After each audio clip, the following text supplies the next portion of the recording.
વધીએ અને આપની કંપનીમાં અત્યારે આપણી સાથે જોડાઈ રહ્યા છે ગ્રીનલેમ इंडस्ट्रीज़ના CFO Ashok Sharma. Ashok sir, good afternoon, स्वागत है सर शो पर। और सर, सबसे पहले शुरुआत करना चाहेंगे ओवरऑल एक आउटलुक फॉर FY26 रेवेन्यू को लेकर। सर, क्या टारगेट लेकर चल रहे हैं? सर, जो एक्सपोर्ट्स हम देख रहे हैं, percentage of sales and margins, overall कैसे देख रहे हैं आप इसको? Good afternoon, thank you for having me on the show. FY26 का हमारा टारगेट हमने पहले ही बोला है, 18 से 20% ग्रोथ का हमारा टारगेट है। हमारा नया प्लांट नायडूपेटा आंध्र प्रदेश के अंदर में पिछले क्वार्टर में स्टार्ट हुआ है और हमें उम्मीद है कि ये पहला पूरा साल जो है उसके लिए अच्छा होगा एंड हम लोग बेहतर रिजल्ट दे पाएंगे। जो है एक्सपोर्ट के अंदर में ये प्लांट, नया प्लांट डोमेस्टिक सेक्टर के लिए है, तो एक्सपोर्ट भी हमारा ग्रो कर रहा है। लास्ट ईयर भी हमने जो है ओवरऑल एक्सपोर्ट 15% से ग्रो किया था हमने, और हमें उम्मीद है कि इस साल भी हमारा एक्सपोर्ट ग्रो करेगा जो है, और हम लोग 18 से 20% की ग्रोथ FY26 में कर पाए। डेफिनेटली सर, आगे यहाँ से जानना चाहेंगे sir, ramp up and margin improvement कैसे देख रहे हैं, स्पेशली अगर देखने जाए तो इन चिपबोर्ड प्लांट? चिपबोर्ड प्लांट के लिए ये पहला साल ही होगा, क्योंकि लास्ट साल टुवर्ड्स जनवरी एंड में ये स्टार्ट हुआ था, तो ये पहला साल ही होगा। इसके लिए धीरे धीरे हम लोग इसमें कैपेसिटी हमारा जो रैंप अप होगा, एंड चूंकि ये पहला साल है तो हो सकता है कि इस साल इसके अंदर में थोड़ा एबिटा लॉस आए, बट गोइंग फॉरवर्ड जैसे सेकेंड एंड थर्ड ईयर के अंदर में हम लोग इसमें फुल कैपेसिटी यूटिलाइजेशन की उम्मीद रखते हैं, तब हमारा मार्जिन इससे काफी अच्छा होने की उम्मीद है। डेफिनेटली। अशोक सर, आगे जो जानना चाहेंगे मार्जिन्स का, जैसे आपने मेंशन किया, तो क्या आउटलुक लेकर चल रहा है? क्योंकि रॉ मटेरियल कॉस्ट देखे या फिर operating leverage from newer plants देखे, तो इसको लेकर क्या एक यहाँ से आउटलुक रहेगा ऑन मार्जिन्स? ओवरऑल मार्जिन के लिए हमारे जो एग्जिस्टिंग प्लांट है वो अच्छे से चल रहे हैं। उसमें हमारा जो पहले के जितना हमारा मार्जिन था उसी तरह का हमारा मार्जिन आ रहा है। थोड़ा बहुत डाउनफॉल जो आपने देखा है इस साल के अंदर में, that is basically due to नए जो प्लांट है उनके कारण जो है, उसके कारण इस साल के अंदर भी पिछले बार से इम्प्रूवमेंट होगा, बट नए प्लांट का इस साल भी थोड़ा बहुत नेगेटिव मार्जिन रह सकता है। बट आने वाले सालों के अंदर में हम इससे बेहतर मार्जिन की उम्मीद रखते हैं। तो सर, वॉल्यूम्स को लेकर क्या, मतलब वॉल्यूम ग्रोथ आप कैसे देख रहे हैं, और रियलाइजेशन उसको चलकर क्या एक आउटलुक रहेगा? तो वॉल्यूम ग्रोथ हमारा लास्ट ईयर में लैमिनेट जो कि हमारा मेजर सेगमेंट है, उसमें हमारा ग्रोथ 4% के आसपास रहा था वॉल्यूम ग्रोथ। इस साल हम इसमें बेहतर 7 से 8% की ग्रो की उम्मीद रखते हैं। हमारा रियलाइजेशन पिछले साल के अंदर में 5% बढ़ा था, हमें उम्मीद है कि ये 2 से 4% के बीच के अंदर में रहना चाहिए रियलाइजेशन ग्रोथ। लैमिनेट हमारा लगभग 85% वॉल्यूम कंट्रीब्यूट करता है laminate segment. Sir, new capacities जो हम देख रहे हैं उसको लेकर भी जानना चाह रहे थे, बिग परफॉर्मेंस जो है वो आप कितना देख रहे हैं और कब तक?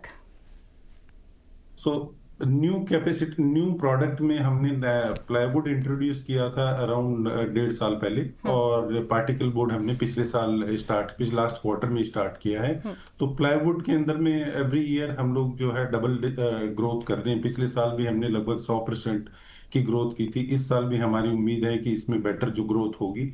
पार्टिकल बोर्ड का जैसा कि मैंने बोला कि फर्स्ट ईयर है, तो इसमें हमारी उम्मीद है कि ये लगभग 1/3 और 30 से 35% कैपेसिटी यूटिलाइजेशन इस साल में इसकी होनी चाहिए, एंड हम कोशिश करते रहेंगे कि इसके अंदर में कैसे हम लोग इसको पॉजिटिव मार्जिन के अंदर में लेकर के आए। जो जी सर, कुछ सेगमेंट वाइज अभी जानना चाहूँगी। शुरुआत करेंगे डेको वेनिर के साथ।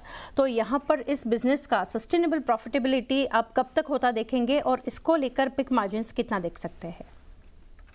तो इसमें एक्चुअली हमारे 3 प्रोडक्ट कैटेगरी हैं, उसमें से कुछ 1 या 2 प्रोडक्ट कैटेगरी के अंदर में अभी तक जो है हमारा मार्जिन पॉजिटिव नहीं आया था, बट लास्ट ईयर के अंदर में हमें इसमें बेहतर दिख रहा है।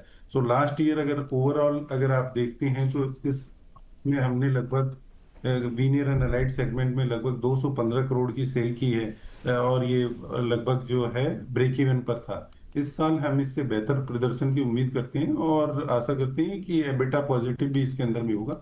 ओवरऑल मैक्सिमम ये 10 से 12% इसमें उम्मीद है मार्जिन आने की, विच प्रोबेबली 1 या 2 साल के अंदर में हम लोग वहां तक पहुंच पाएंगे। Correct sir. Sir next plywood business की अगर बात करें तो कब तक सर इन्वेस्टमेंट रहेगा इसको लेकर, इस बिजनेस को लेकर, और ब्रेक इवन जो है कौन से स्केल पर आप एक्सपेक्ट कर रहे हैं?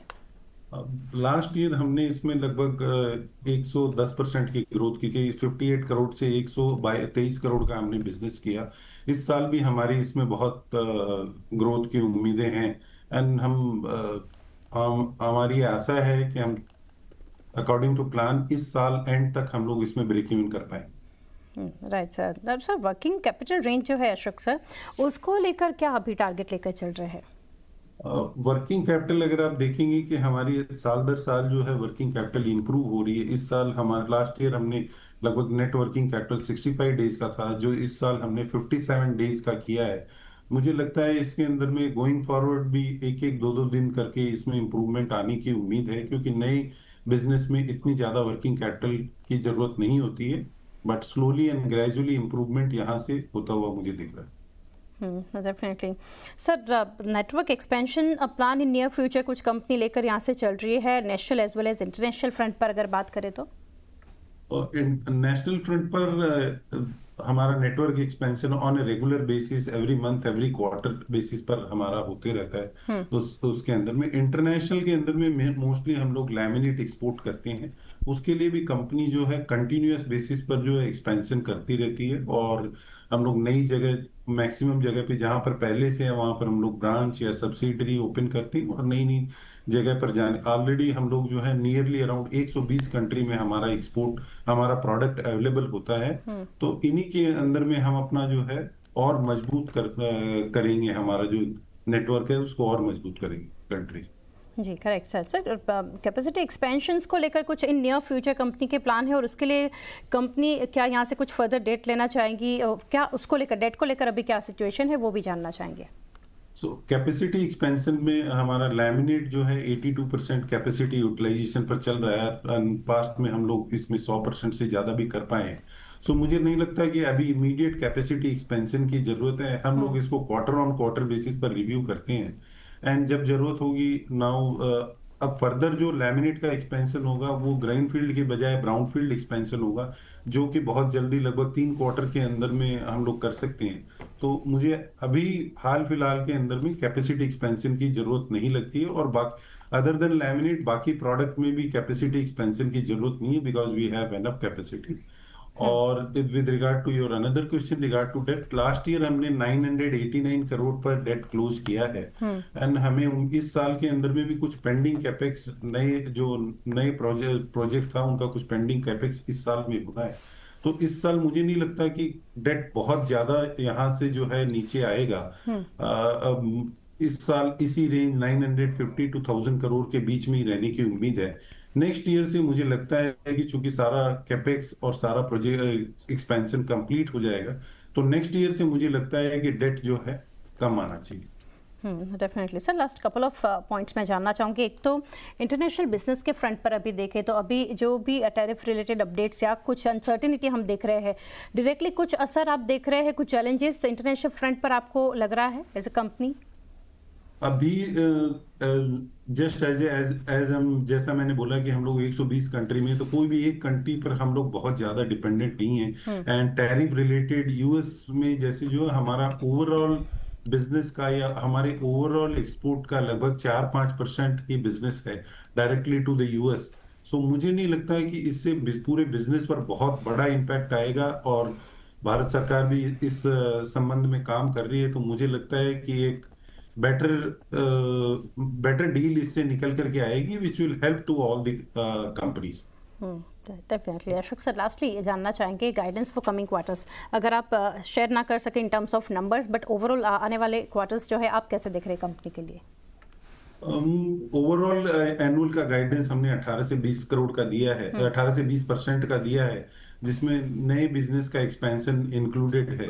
तो मुझे लगता है कि पिछले साल से ये साल हमारा बेहतर होना चाहिए, because product capacity expansion related जो काम था वो सारा कंप्लीट हो चुका है। तो अब now the focus will be only on the business expansion, जो मुझे लगता है कि ये साल हमारा बेहतर जाना चाहिए। जी, तो अशोक सर बहुत शुक्रिया हमारे साथ जुड़ के काफ़ी डिटेल्स शेयर की। Thank you for connecting and best wishes for coming quarters. Thank you for having me. Greenlam ઇન્ડસ્ટ્રીઝના મેનેજમેન્ટ સાથે આપણે ચર્ચા કરી પરિણામ અંતર્ગત આવનારી કંપનીની યોજના છે, એક્સપેન્શન પ્લાન્સ કઈ રીતે બનતા જોઈ રહ્યા છીએ. સ્ટોક પ્રાઇસ પર નજર કરી રહી ગ્રીનલેમ ઇન્ડસ્ટ્રીઝ જે રીતે આપણે જોઈ રહ્યા છીએ નંબર્સ પર આપણે જે ચર્ચા કરી છે અત્યારે ઘટાડો છે 255ના લેવલ્સ પર જોઈ રહ્યા છે. સ્ટોક અત્યારે લગભગ 3.5% આસપાસના દબાણ સાથે ટ્રેડ થઈ રહ્યો છે. તો એ સાથે જ સમય થયો